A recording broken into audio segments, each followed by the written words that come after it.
दोस्तों, दिल्ली चुनाव के नतीजे कल आए हैं, जिस नतीजे में बीजेपी 27 सालों में पहली बार कमबैक कर रही है और आम आदमी पार्टी अपनी फॉर्मेशन के बाद दिल्ली में पहली बार चुनाव हार रही है। इस चुनाव नतीजे में बीजेपी को 48 सीट मिले हैं और आम आदमी पार्टी को 22 सीट और कांग्रेस को 0 सीट। हालांकि इसका वोटिंग 6 तारीख को हुआ था और जिसके बाद 8 तारीख को नतीजे आए। अब इस नतीजे आने के बाद बहुत सारे राजनीतिक कयास लगाने शुरू हो चुके हैं। कुछ लोगों का कहना है कि अरविंद केजरीवाल का राजनीतिक सफर यहीं खत्म हो गया। कुछ लोगों का कहना है कि नहीं भाई, ये अरविंद केजरीवाल की जो किए गए घोटालों या जिस तरीके से वो एक अपना इमेज बता रहे थे कि वो जो कुछ करना चाह रहे हैं कर लेंगे, लेकिन उन पे कोई भी किसी भी तरीके का जनता प्रेशर नहीं करेगी, उसका नतीजा। हालांकि दोस्तों, अब बीजेपी की नई गवर्नमेंट के लिए राह इतना आसान नहीं होगा, क्योंकि अरविंद केजरीवाल ने जितने गंदगी फैलाए हैं दिल्ली के अंदर, खासकर जमुना नदी के साफ करना, दिल्ली में प्रदूषण की समस्या, दिल्ली में अंदरूनी सड़क हो गए, या फिर दिल्ली जल बोर्ड की जो समस्या है, वो सारी समस्याओं को बीजेपी को निपटाना पड़ेगा। कल एक स्टेटमेंट आता है मनोज तिवारी, जो दिल्ली के सांसद हैं, उनका कि हम 2 से 2.5 सालों में दिल्ली को पुराने स्वरूप में लेके आ जाएंगे। तो मुझे नहीं लगता है कि इतना आसान होगा दिल्ली को कवर करने में, क्योंकि जिस तरीके से अरविंद केजरीवाल ने घोटालों को एक झड़ी लगा दिया था जब से उनकी पार्टी बनी है, उनकी पॉलिटिकल पार्टी एक करप्शन मूवमेंट के एंटी करप्शन मूवमेंट के बाद से शुरू हुआ था। अरविंद केजरीवाल की आम आदमी पार्टी 2012 में एंटी करप्शन मूवमेंट के थ्रू जो प्रोटेस्ट चल रहा था उसके बाद फॉर्म हुआ था। उस समय अन्ना हजारे और अरविंद केजरीवाल के साथ बहुत सारे ऐसे चेहरे थे जो प्रोटेस्ट कर रहे थे। उस समय केंद्र में कांग्रेस की गवर्नमेंट थी। हालांकि कुछ समय के बाद अरविंद केजरीवाल एक फैसला लेते हैं कि वो अब एक राजनीतिक पार्टी बनाएंगे और सरकार बनाने के बाद वो करप्शन खत्म करेंगे। इस फैसले से अन्ना हजारे खुश नहीं होते हैं और वो इस पार्टी को ज्वाइन करने से मना कर देते हैं। पहली बार अरविंद केजरीवाल चुनाव जीत के आते हैं, जब चुनाव से पहले बोलते हैं कि कुछ भी हो जाएगा, हम अपने बच्चों की कसम खाते हैं, हम कांग्रेस समर्थन नहीं लेंगे, वही कांग्रेस के समर्थन से सरकार भी बनाते हैं। इनका पहले के स्टेटमेंट और आज के स्टेटमेंट में काफ़ी डिफरेंस हो गया है। इनका पहले का जो चेहरा था, जो हाव भाव था, जो बॉडी लैंग्वेज था, जो आज का बॉडी लैंग्वेज है, जिस तरीके का आज का प्रेजेंस है, वो काफ़ी डिफरेंस है। पहले एक दुबला पतला सा इंसान प्रोटेस्ट कर रहा है, हंगर स्ट्राइक पे बैठा हुआ है अन्ना हजारे के साथ। आज वही इंसान, उनका वजन काफ़ी बढ़ चुका है, डायबिटीज़, बीपी, बहुत सारी बीमारियों की समस्या से जूझ रहे हैं। अरविंद केजरीवाल के सबसे फेमस घोटालों में से एक घोटाला उनका शराब घोटाला है, जो बाई वन गेट वन वाली ऑफर थी कि आप कोई भी एक शराब खरीदिए, एक के साथ एक मुफ्त पाइए। समस्या यहाँ खड़ी हुई तब जब अदालत में ये मालूम चला, अदालत में जब केस गया, अदालत से ये मालूम चला कि ये जो पैसे आ रहे थे शराब घोटाले, शराब बेचने के बाद, तो ये पैसा दिल्ली गवर्नमेंट के पास नहीं जा रहा था। ये पैसा जा रही थी आम आदमी पार्टी के, जो वो खर्च की गोवा के चुनाव में, और नतीजा क्या हुआ, गोवा के चुनाव में एक भी सीट नहीं है। जिस तरह से यमुना नदी को साफ करने के लिए 7,000 करोड़ अरविंद केजरीवाल खर्च कर चुके हैं, मुझे नहीं लगता है कि उसमें से एक पैसा भी ग्राउंड लेवल पे भी खर्च हुआ होगा। हाल ही में दिए एक इंटरव्यू में एक पत्रकार ने उनसे पूछा कि ये 7,000 रुपये खर्च हो गए, तो अरविंद केजरीवाल का जवाब कुछ काफ़ी बदला सा था कि ये सवाल आप मुझसे करोगे? मैं जानता हूँ कि आप मुझे कह रहे हो कि मैं चोर हूँ। ये ये जवाब वो आदमी दे रहा है जो कभी ये बोलता था कि मैं जितने भी चोर हैं सबको जेल में बंद कर दूंगा जी। दिल्ली में 2020 में दंगे हुए, उस दंगे में गवर्नमेंट ऑफिशियल का जो डाटा है उसमें 53 लोग मारे गए। 53 लोगों में अंकित शर्मा भी शामिल थे, जो आईबी के ऑफिसर थे। उन्हें 50 से ज़्यादा जगहों पर चाकू मारा गया था, उनके हाथों को कटा गया था, उनकी किडनी में इंजरी थी, उनके डेड बॉडी को नाले में डंप कर दिया गया था। एक और कांस्टेबल की हत्या होती है, जिनका नाम लाल था, वो ऑन ड्यूटी शहीद हो जाते हैं। दिक्कत तो तब आया जब दंगे के बाद दिल्ली पुलिस कार्रवाई शुरू की, तो उसके बाद आम आदमी पार्टी दंगे में जितने भी आरोपी थे उनको उनको पकड़वाने के बजाय वो उनको मदद करने लग गए। लोगों में एक मैसेज गया कि अरविंद केजरीवाल, जो कभी इंडिया का सबसे कट्टर ईमानदार व्यक्ति होने का दावा करते थे, आज वो कट्टर बेईमान बन गए। दिल्ली के प्रदूषण की हालत अब आप छुपा नहीं है। ये जो आप अभी स्क्रीन पे एक इमेज देख रहे हैं, ये इमेज दिल्ली पॉल्यूशन का एक रिपोर्ट है 2015 से 2023 तक। हालाँकि ये रिपोर्ट 2015 में अप्रैल से शुरू हुआ है। हालाँकि ये रिपोर्ट 2015 में शुरू हुआ है।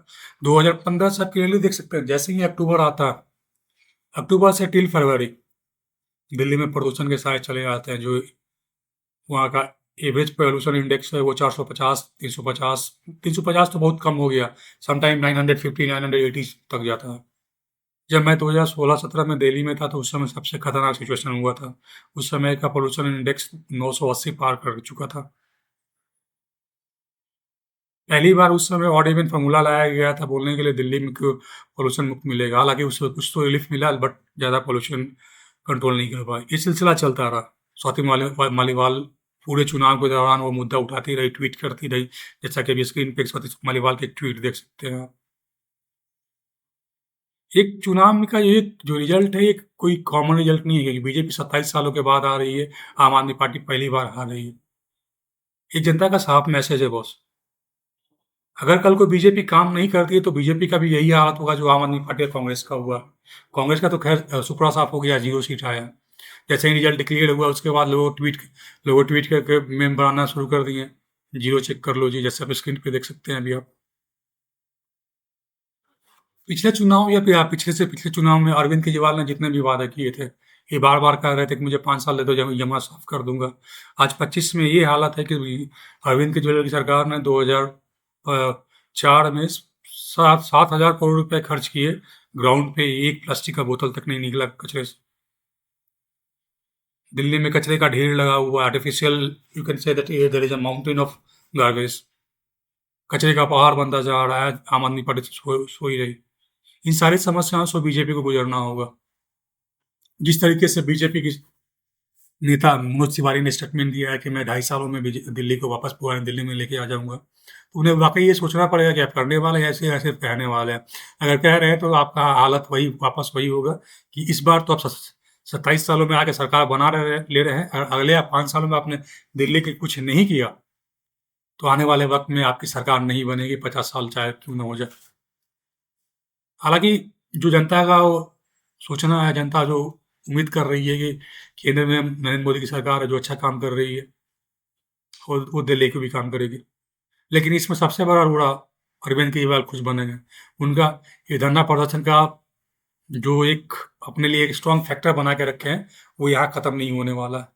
वो इस चीज़ को आगे बढ़ाएंगे, आगे लेके जाएंगे, और वो इस चीज़ पे कॉन्सेंट्रेट करेंगे कि सरकार की खामियों को आगे लेके जाएं। हालांकि अभी दिल्ली बीजेपी के सामने सबसे बड़ी चुनौती है सीएम फेस को चूज करना। जैसे मीडिया में खबरें आ रही थी कि चुनाव के दौरान की एक प्रवेश वर्मा है वो मुख्यमंत्री बन सकते हैं। हालांकि दोस्तों, जिस तरीके से अभी खबरें आ रहे हैं तो उस तरीके से माना जा रहा है कि प्रवेश वर्मा ही दिल्ली के सीएम बनेंगे। हालांकि दिल्ली के सीएम का डिक्लेयर अभी नहीं होगा। अगर डिक्लेयर हो भी जाता है तो शपथ के दौरान में भी प्राइम मिनिस्टर का जो विजिट है, डोनाल्ड ट्रंप के साथ जो मीटिंग है, वो मीटिंग कंप्लीट होने के बाद जैसे ही वो इंडिया लौटेंगे उसके बाद ही होगा। लेकिन इस लिस्ट में बहुत सारे नाम आ रहे हैं। कपिल मिश्रा का भी नाम आ रहा है, लखवी सिंह का भी नाम आ रहा है, और भी 2-4 कैंडिडेट हैं जो एक इलेक्शन हार चुके हैं, उनका भी नाम आ रहा है मीडिया में। लेकिन एक चौंकाने वाली खबर अभी वापस आ रही है।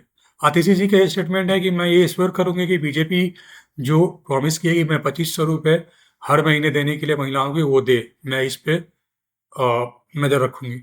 ये एएनआई के एक ट्वीट पे आया है।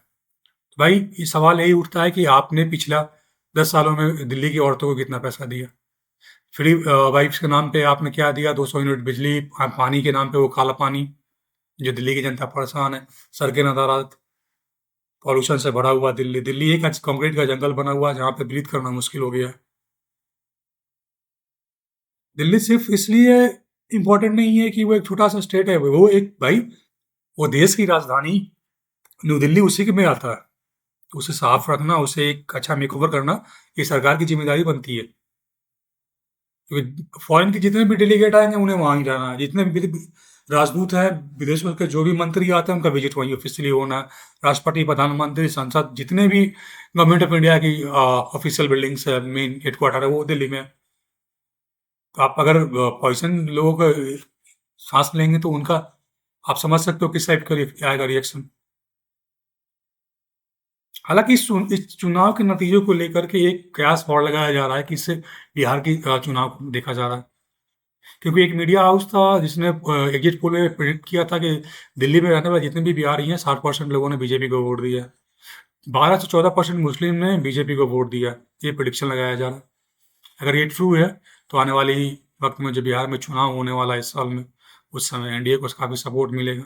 चाहे मसला जो भी हो दोस्तों, दिल्ली के जो भी मुख्यमंत्री बनते हैं उन्हें ग्राउंड लेवल पे वर्क करना पड़ेगा। जो भी समस्या है, चाहे यमुना नदी साफ करना हो, दिल्ली को सड़क ठीक करना हो, दिल्ली के वाटर लाइन को ठीक करना हो, या दिल्ली को बिजली बिल को नए तरीके से देखना हो, उन्हें उस ग्राउंड लेवल पे वर्क करना पड़ेगा। अगर वो ग्राउंड लेवल पे वर्क नहीं करेंगे तो इस बार 27 साल लगा है आने में। मैंने पहले बताया था कि इनको 50 साल से भी ज़्यादा लगेगा। चलिए दोस्तों, फिर मिलते हैं एक नई वीडियो में। तब तक के लिए देखते रहिए अग्रितम। Take care, bye bye, good night, नमस्कार, जय हिंद।